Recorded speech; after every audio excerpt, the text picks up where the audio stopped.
Hey guys and what's up. So क्या हाल चाल है तुम सबका? आई होप कि जैसे भी हो बहुत सही हो। सो आज की जो स्टोरी होने वाली है वो होने वाली है राहुल की। So thank you Rahul for sharing your story with me. और ये स्टोरी बहुत ज़्यादा इंटेंस और इंटरेस्टिंग होने वाली है।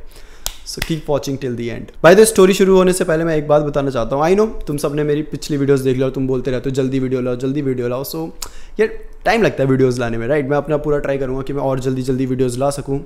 एंड अगर तुमने मेरी पिछली वीडियोस सारी देख ली है एंड स्टिल तुम्हें मेरी और वीडियोस देखनी है, जस्ट तुम्हें मज़ा आ रहा हो देखने में थोड़ा सा, है ना, तो तुम मेरे दूसरे चैनल को विजिट कर सकते हो। वहाँ मैं अब से डेली नहीं मतलब व्लॉग्स डालना चालू करूँगा। सो तुम चाहो तो उसे चेकआउट कर सकते हो इफ़ यू वांट टू, और अगर नहीं करना तो कोई बात नहीं यार, इस चैनल में भी बहुत जल्दी वीडियोस आती रहेंगी। And now let's start this video. So जो राहुल है वो आज से कुछ 1-2 साल पहले कहीं घूमने जाता है। उसको घूमने का बहुत शौक था। सो वो डिसाइड करता है कि मैं घूमूंगा और मैं जहाँ जाऊँगा वो होगा मैक्सिको। सो राहुल मैक्सिको जाने का डिसाइड करता है एंड वो एक एजेंसी से कांटेक्ट करता है जो कि पूरा मतलब वहाँ का संभालती थी, लाइक टूर एंड ट्रैवल्स। सो सब सही जा रहा होता है। 7 या 10 दिन का एक टूर होता है राहुल का पूरा। तो वो मैक्सिको जाता है, वहाँ पे काफ़ी अच्छे से घूमता है, मस्त काफ़ी मज़े करता है, ठीक है। शायद राहुल को नहीं पता था कि मैक्सिको में उसको एक ऐसा दिन देखने को मिलेगा जो वो कभी शायद भुला ना पाए, और वही दिन की बात आज हम करने वाले हैं। सो मैक्सिको में उसका 5वां दिन होता है। वो 5 दिन बहुत अच्छे से घूमता है, हर जगह घूम लिया होता है। एंड ये जो 5th डे होता है, ये एक्चुअली राहुल को लगता है कि मुझे ना रात को कहीं घूमना चाहिए, क्योंकि मैंने दिन की तो चकाचौंध देख लिया मैक्सिको की। ऑल्दो मैक्सिको में मना करते हैं रात को इतना, मतलब मैक्सिको अगर तुम्हें पता है तो एक ऐसा इलाका है जहाँ मतलब गैंगस्टर्स और चोर, लुटेरे, मर्डरर बहुत ज़्यादा, मतलब मैक्सिको काफ़ी बदनाम है इन सब चीज़ों के लिए। सो अगर तुम्हें जगह का नहीं पता तो बोलते हैं वहाँ नहीं जाना चाहिए, अननोन जगह में तो बिल्कुल मत जाओ। और अगर जा भी रहे हो तो मतलब उनके साथ जाओ जिन्हें मैक्सिको का पूरा पता है। सो राहुल को भी ऐसे ही बोला गया था कि रात को ज़्यादा ना जाएं कहीं पे भी ऐसा। तो राहुल को लेकिन क्यूरियोसिटी थी कि रात को तो यार घूमना है मुझे, देखना है मुझे कि रात का मैक्सिको कैसा होता है। सो ऑल्दो वो इतना पागल नहीं था कि वो मतलब अकेले निकल गया हो। तो वो एक ऐसी जीप नहीं होती जिसमें लोकल्स, मतलब कहीं तुम्हें जाना हो तो तुम एक जीप करते हो जिसमें तुम्हारे साथ और भी लोग बैठे होते हैं, राइट? सो राहुल वो करता है जिसमें मतलब बैठे होते हैं, 4-5 लोग बैठे होते हैं एंड निकल जाते हैं रात को कहीं घूमने। एंड जाते जाते मेरे ख्याल से रात के 12-1 बज रहे होंगे। एक ऐसा रोड आता है, हाईवे ही होता है। सो बट काफ़ी खाली सा इलाका होता है, काफ़ी खाली इलाका। तो उस हाईवे से लोग जा रहे होते हैं मस्त। राहुल अभी तक ना सबसे फ्रैंक हो गया होता है, सब बहुत अच्छे लोग होते हैं, सब बढ़िया बातें कर रहे होते हैं, शेयर कर रहे होते हैं, बढ़िया एकदम हंसी मजाक वाला माहौल चल रहा होता है। और उस जीप में जितने भी होते हैं वो मोस्टली लोकल होते हैं, मैक्सिको के ही होते हैं। सो सब पूछ रहे होते हैं राहुल से और कैसा लग रहा है मैक्सिको, कैसा घूमने में कैसा लग रहा है, ये वो बहुत नॉर्मल। तो एक टाइम आता है जब जीप जाती है और उसे ना वो इस साइड देखता है, वो खिड़की की साइड बैठा होता है राहुल। सो खिड़की से लेफ्ट साइड में ऐसे देखता है तो उसे ना एक औरत दिखती है जो कि वाइट कलर के पूरे कपड़े उसने पहने हुए हैं एंड रो रही है। तो राहुल ऐसे देखता है तो जीप आगे आगे चले जाती है, औरत पीछे रहती है। तो वो सबको बोलता है कि अरे वो इतनी रात को औरत अकेली थी तो हम उसे बिठा देते हैं, एक तो मैक्सिको है, नॉट सेफ। और तो सब बोलते हैं औरत, कैसी औरत देख ली तुमने? तो वो बोलता है यार वो तुमने नहीं देखा पीछे, और एक तो गाड़ी स्पीड से जा रही हो तो शायद तुम सबने ना देखा हो, बट मेरी नज़र पड़ गई थी। तो एक कोने में औरत थी जो कि रो रही थी और उसने वाइट कलर का ऐसे ऐसे पहना हुआ था। और जैसे वो ये मतलब डिस्क्राइब करता है कि वो औरत कैसे दिखने में थी और क्या कर रही थी, सबकी वहाँ पे ना सबको मतलब एक अजीब सा माहौल हो जाता है उस जीप में कि अभी तक सब, मैंने बताया तुम्हें, सब हंस रहे थे, खेल रहे थे, और सब एकदम चुप हो जाते हैं, शांत हो जाते हैं। और वहाँ पर ना एक फैमिली होती है, मैक्सिको की फैमिली, उनके बच्चा भी होता है उनके साथ छोटा सा। वो उसे ऐसे पकड़ लेते हैं बच्चे को, ठीक है, और ऐसे चलो सो जाओ, ऐसे बच्चे को सुला रहे होते हैं। सब अपना मतलब एकदम चुप हो गए होते हैं। ऐसा लगता है कि राहुल ने वहाँ पता नहीं क्या ही बता दिया है कि सबके वहाँ से होश उड़ चुका है कि शिट ये क्या हो गया। एंड राहुल को समझ नहीं आता। तो राहुल ऐसे नोटिस करता है, लेकिन अब ऑब्वियसली तुम एकदम पिन ड्रॉप साइलेंस हो गया तो तुम ऐसे पूछोगे नहीं, थोड़ा ऑकवर्ड हो जाता है। तो राहुल पूछता नहीं कि क्या हो गया, तुम सब ऐसे चुप क्यों हो गए, क्या था वो सब। तो राहुल को लगता है शायद ये कोई गैंगस्टर एंड ऑल कुछ हो, क्योंकि वहाँ पे ये सब बहुत है, तो खौफ उन सबका या कुछ हो। तो राहुल ऐसा सोच के वो टाल देता है बात को। एंड वो जीप पूरा घूम फिर के होटल में आ जाती है, राहुल वहाँ उतर जाता है। तो ये एक एक्सपीरियंस होता है जो राहुल को याद होता है कि मैंने मतलब ऐसे किसी एक लड़की का जिक्र किया और ये सब चुप हो गए, अपने बच्चे छुपाने लग गए। तो कोई होगी, वो कोई बड़ी गैंगस्टर होगी, कोई गैंगस्टर, कोई एक गैंग होती है पूरी, तो उसका कोई हिस्सा होगी। तो राहुल को ऐसा लगता था ये सब होता है। 5 दिन और बीत जाते हैं, 10 दिन का टूर ख़त्म, मैक्सिको से वापस आ जाता है राहुल अपना इंडिया। एंड इंडिया आ जाता है और फिर ऐसे ही मैक्सिको की और चीज़ें देख रहा होता है, क्योंकि पूरा घूमा होता है तो उसे अच्छा लगता है मैक्सिको काफ़ी। मैक्सिको के बारे में और देखते देखते देखते राहुल को एक चीज़ दिखती है, एक आर्टिकल दिखता है। तो जब वो आर्टिकल पढ़ता है उसके बाद राहुल के होश उड़ जाते हैं, और तब राहुल को समझ आता है कि क्यों ये सारे जितने भी लोग थे वो बात सुन के एकदम चुप हो गए थे, क्यों वो अपने बच्चे को ऐसे छुपा रहे थे और क्या सीन था। और वो बहुत ज़्यादा मतलब दिमाग घुमाने वाला आर्टिकल होता है। सो अब हम आ जाते हैं बहुत पुराने टाइम में, ठीक है। तो मैक्सिको का ये एक टाइम है जब राजा लोगों का टाइम है मेरे ख्याल से, ठीक है, बहुत पुराना टाइम है। तो मैक्सिको के एक छोटे से गांव में एक लड़की हुआ करती थी जिसका नाम होता था मारिया। एंड वो बहुत ज़्यादा फेमस थी उस पूरे गांव में। एक छोटा सा गांव था तो उसमें काफ़ी फेमस थी वो, क्योंकि वो बहुत ज़्यादा ब्यूटीफुल थी, वो बहुत सुंदर थी। एंड वो उसी की ब्यूटी की वजह से बहुत फेमस थी गांव में। ऐसा कहते थे कि अगर किसी ने उसे देख लिया है, लड़की को, मारिया को, तो मतलब वो उसे भुला नहीं सकता था, इतनी ज़्यादा सुंदर थी वो, कोई उसे इग्नोर नहीं कर सकता था कि she was just so beautiful. And ये सब के बाद भी मारिया मतलब बहुत ज़्यादा मतलब घमंडी नहीं थी, बहुत अच्छे से रहती थी सबके साथ, बहुत प्यार से बात करती थी। और उसका ऐसा सोचना था कि अगर मैं इतनी सुंदर हूँ तो मुझे कोई राजकुमार मिलेगा, कोई बहुत अच्छा पति मिलेगा, है ना। तो उस टाइम उसकी ऐसी थिंकिंग होती थी और यही सोच सोच के वो बड़ी हुई थी। तो उसने भी अपने दिमाग में एक इमेज नहीं होती कि मेरा पति बहुत अच्छा होगा, मुझे बहुत प्यार करेगा, बहुत सही से रखेगा, ये सब उसने बना के रखी थी। एंड आगे चल के ऐसा ही होता है। तो ये तब का टाइम था, राजा लोगों का टाइम था, मैंने तुम्हें बताया। तो इस टाइम ना ट्रैवलर्स होते थे जो एक गांव से दूसरे गांव आते थे, पूरा देखते थे कि गांव में क्या चल रहा है क्या नहीं। तो वैसे ही एक ट्रैवलर आता है जिसकी नज़र मारिया पे पड़ती है और उसको उससे वहीं प्यार हो जाता है। और सेम मारिया का भी ऐसे ही सीन होता है, और जैसे ट्रैवलर को देखती है उसको भी उस ट्रैवलर से काफ़ी प्यार हो जाता है। और इन दोनों में मतलब धीरे धीरे बातें चालू होती है, फिर प्यार में आती है और ये शादी कर लेते हैं। बट जब ये शादी करते हैं उसके बाद मारिया शुरू में बहुत खुश होती है, ट्रैवलर हमेशा उसके साथ रहता है। बट ट्रैवलर का एक सीन होता है कि वो ट्रैवलर है तो वो एक गांव से दूसरे गांव, दूसरे गांव से तीसरे गांव से ट्रैवल करता रहेगा। तो मारिया के साथ वो ज़्यादा टाइम स्पेंड नहीं कर सकता, मतलब तुम पूरे टाइम नहीं रह सकते क्योंकि उसे ट्रैवल करना था। तो पूरा ट्रैवल करके वापस आता था, रुकता था मारिया के साथ, फिर चला जाता था। तो ये चीज़ें मारिया को बड़ी मतलब बुरी लगती थी कि मेरे साथ टाइम स्पेंड नहीं कर पा रहा मेरा हस्बैंड और मैं अकेली हूँ यहाँ पर, ये सब। लेकिन ठीक है, कोई बात नहीं भाई, गांव के साथ गांव के कामों में मारिया बिजी हो जाती थी। एंड फिर ट्रैवलर आता था, रहते थे कुछ दिन, फिर ट्रैवलर चला जाता था। ऐसे ऐसे करके काफ़ी साल चले जाते हैं। एंड मारिया के 2 बच्चे हो जाते हैं, ठीक है। और जब से मारिया की अब एज भी बड़े होने लग गई है, बच्चे भी थोड़े बड़े हो जाते हैं। और मारिया की जब एज बड़ी होती है तो उसके रिंकल्स आने लग जाते हैं फेस में, अब वो पहले जितनी खूबसूरत नहीं रही है। और वो ये चीज़ नोटिस करती है कि जो वो ट्रैवलर होता है, जो उसका हस्बैंड होता है, उसका भी मतलब जो अट्रैक्शन होता है ना उसकी तरफ, मारिया की साइड, वो कम होने लग जाता है। अब वो आता था तो बच्चों के साथ ही खेलता रहता था, मारिया से बात तक नहीं करता था। इतना मतलब इतना हो चुका होता था कि बस मारिया को ठीक है देख लिया, बात हल्की फुल्की कर ली, बाकी मोस्टली अपना टाइम अपने बच्चों के साथ रखता था वो ट्रैवलर।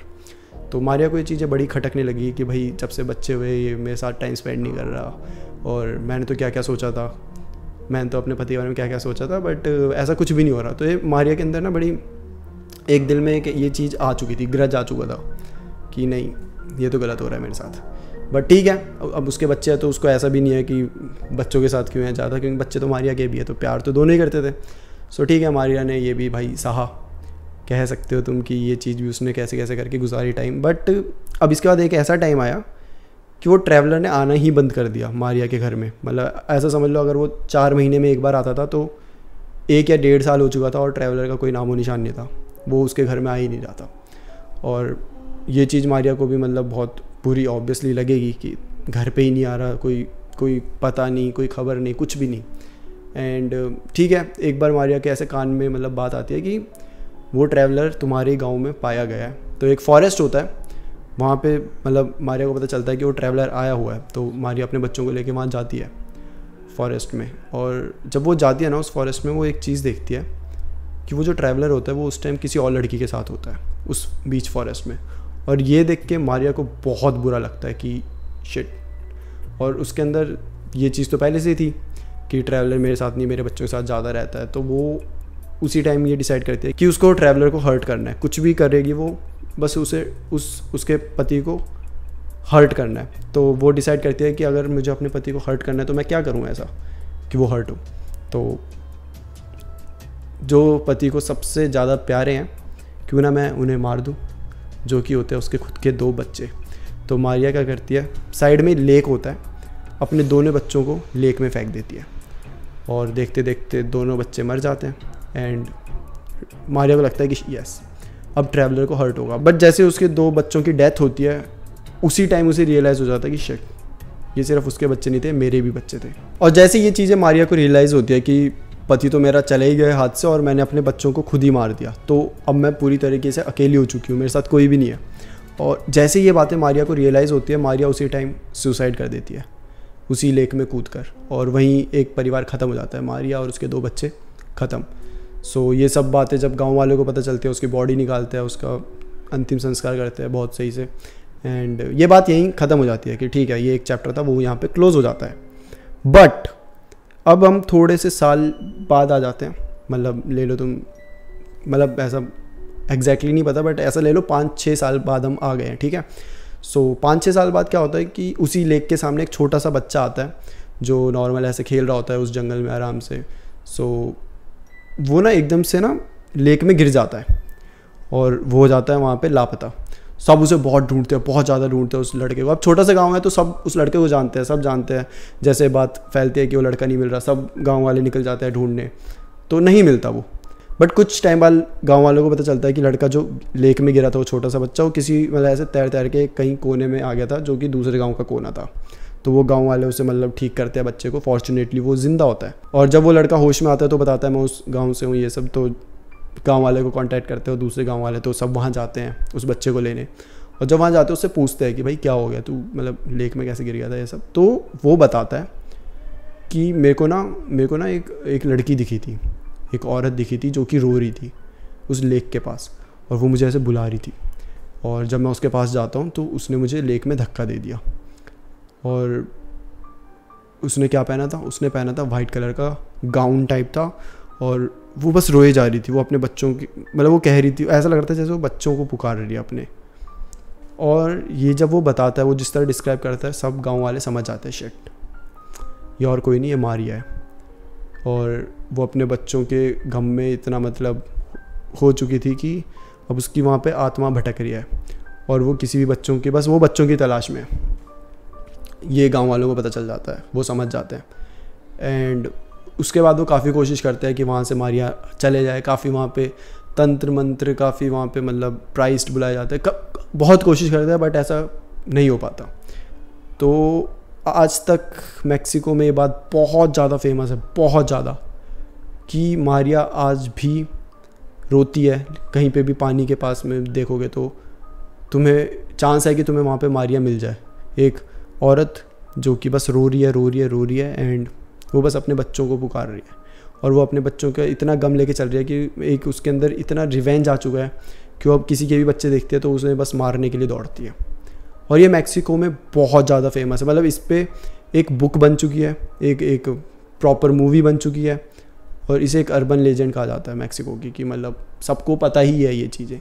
एंड ऐसा नहीं है कि ये चीज़ वहाँ पे बंद हो गई। मैक्सिको में आज भी बहुत ज़्यादा ऐसे किस्से आते हैं कि लोग कहते हैं हमने मारिया को देखा था। और आज की डेट में उस मारिया का नाम पड़ा है ला llorona, और you can say La llorona। और ला llorona का मतलब होता है द वीपिंग वूमेन।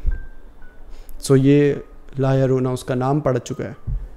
एंड उस पर पूरी मूवी बनी हुई है, अगर तुम चाहो तो देख सकते हो। उसमें भी पूरा यही दिखाया कि कैसे वो बच्चों के पीछे पड़ती है, बेस्ड ऑन ट्रू इवेंट्स। सो ये सब जब राहुल पढ़ता है तब उसे याद आता है कि उसकी गाड़ी में भी एक फैमिली थी जिनके पास एक छोटा सा बच्चा था। और जब उसने ये पूरी चीज़ देखी और उसने ये सारी चीज़ें इंसिडेंट बताया जीप में, तो सबसे पहले सब इसलिए चुप हुए थे क्योंकि वो बच्चा था, और वो उसकी फैमिली ने उस बच्चे को ऐसे पकड़ लिया था और सो जा बेटा कर रहे थे, उसे बस सुला रहे थे, और ख़ुद भी ऐसे डरे हुए थे, और पूरी जीप में ऐसे डर का माहौल था। और अब ये जब चीज़ें उसे पता चलती है राहुल को, तब उसे समझ आता है शिट, जिस लड़की को मैंने देखा था वो ला llorona थी, जो कि मुझे पता ही नहीं थी। वो वहाँ रो रही है, वो वहाँ पे उसी वाइट गाउन में, और वो ऐसे गैंगस्टर जैसे इलाके, मतलब मैक्सिको में अकेले रात को। और ये सब राहुल के लिए सपने से कम नहीं होता कि शिट ना चाहते हुए भी मैंने ऐसी चीज़ को एनकाउंटर करा जो कि मैक्सिको की सबसे ज़्यादा डरावनी मानी जाती है। काफ़ी ज़्यादा वीडियोस भी अगर तुम देखोगे यूट्यूब में बहुत ज़्यादा वीडियोस वायरल है ला llorona को मतलब देखते हुए। कोई फेक भी होती है ऑब्वियसली, कोई रियल भी हो सकती है। आई डोंट नो यार, मतलब ये सारी चीज़ें जो खुद की आंखों से देखे वही बता सकता है, क्योंकि वीडियो तो यार तुम नहीं बता सकते कि सच है कि नहीं, बट ऐसी चीज़ें हैं। तो कहते हैं मैक्सिको में अगर तुम्हें कभी भी कोई लड़की या कोई रोने की आवाज़ सुनाई देना पीछे से, मत मुड़ना मत, क्या मतलब देखना ही मत, भगो वहाँ से। कोई ज़रूरत नहीं है देखने की कि शिट कोई रो रहा है, कोई हेल्प में, नहीं, निकलो। और ये बहुत ज़्यादा फेमस है। सो ये थी राहुल की स्टोरी, ये थी ला llorona की स्टोरी। एक स्टोरी में तुम्हें मैंने 2 स्टोरी सुना दी। So that's it for today guys. I hope कि तुम्हें स्टोरी अच्छी लगी हो, एंड अगर तुम चाहते हो कि तुम्हारी भी स्टोरी सुनाई जाए तो तुम मेरे से इंस्टाग्राम पे अपनी स्टोरी शेयर कर सकते हो। ये रहा मेरा इंस्टाग्राम अकाउंट, तुम यहाँ पे आके मेरे से अपनी स्टोरी शेयर कर सकते हो, right. So that's it for today guys. I hope कि तुम्हें वीडियो अच्छी लगी हो। एंड वंस अगेन, अगर तुम मेरा और कंटेंट देखना चाहते हो, या if you want to know me better, मतलब या if you want to know me more, क्योंकि इस चैनल पे हम बस आते हैं, बातें करते हैं, थोड़ी स्टोरी सुनाते हैं, तो तुम्हें मेरे बारे में कुछ नहीं पता, राइट, और मुझे तुम्हारे बारे में। तो अगर तुम्हें कुछ मेरे बारे में ज़्यादा जानना हो या तुम्हें हल्का सा भी इंटरेस्ट हो, सो तुम आ सकते हो मेरे दूसरे चैनल में, क्योंकि वहाँ मैं व्लॉग्स डालना चालू कर रहा हूँ। सो अगर तुम्हें थोड़ा सा भी इंटरेस्ट है तो तुम वो भी देख सकते हो। So that's it for today guys, bye bye and take care. फिर मिलते हैं दूसरी स्टोरी के साथ।